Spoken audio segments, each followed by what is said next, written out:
Magandang araw sa lahat. Ito yung pangalawang area natin, guys. Simula na tayo mag harvest. Dalawang unit ang nag operation pag harvest dito sa atin. Ito yung isa, saka ito yung pangalawa.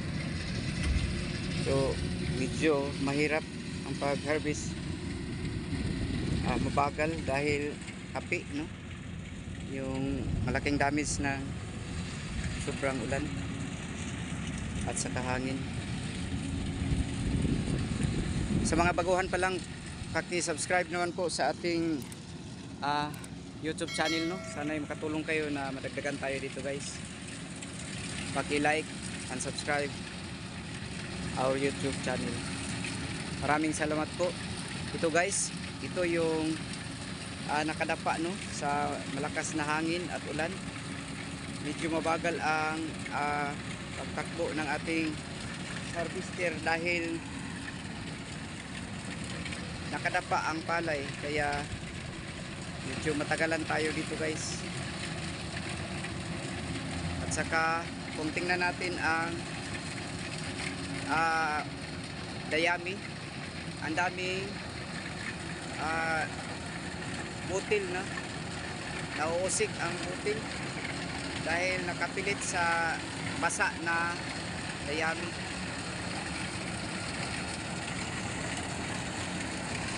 Ito yung mga masisipag natin na mga nag-operate ng harvester.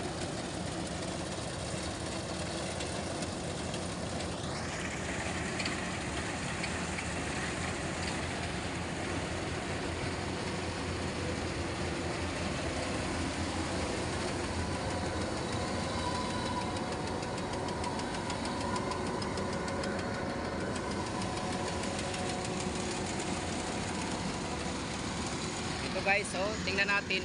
Ito, ang daming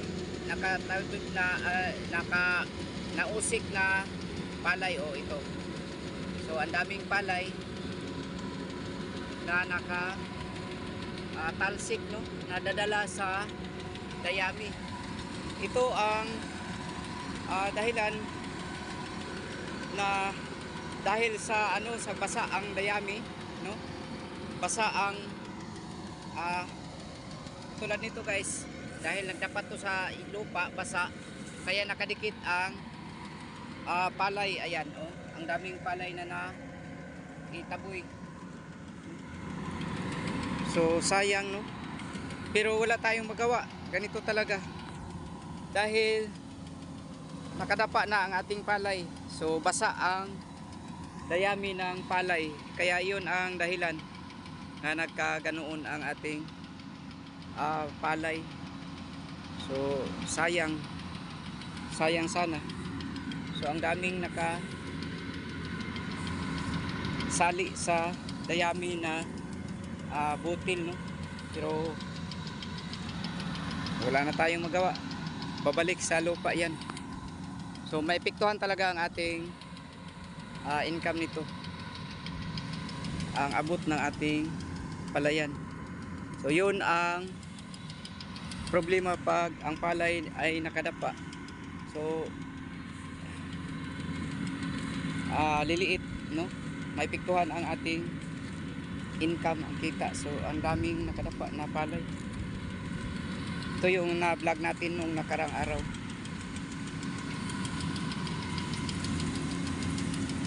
So sayang talaga, pero pasalamat pa rin tayo dahil nag-street na, no.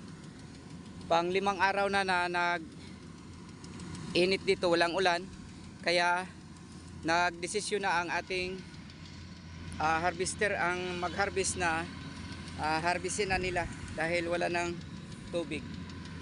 So ayan, tuyo na, kaso lang basa pa ang dayami ng palay.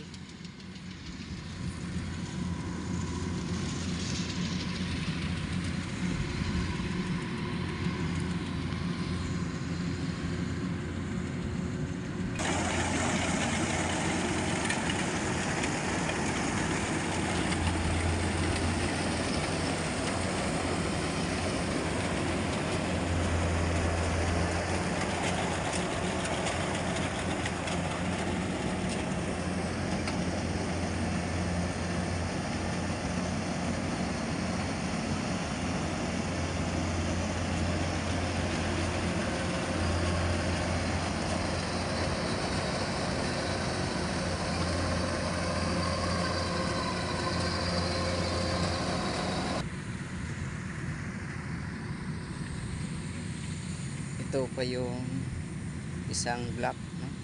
Isang kahon kasali nito yung triple 2 na 216 na variety natin. Ito yung 216 from RC, no? Yung in-harvest natin. So may damage rin dito sa kabila. So ito yung kasali na harvestin sa ngayon.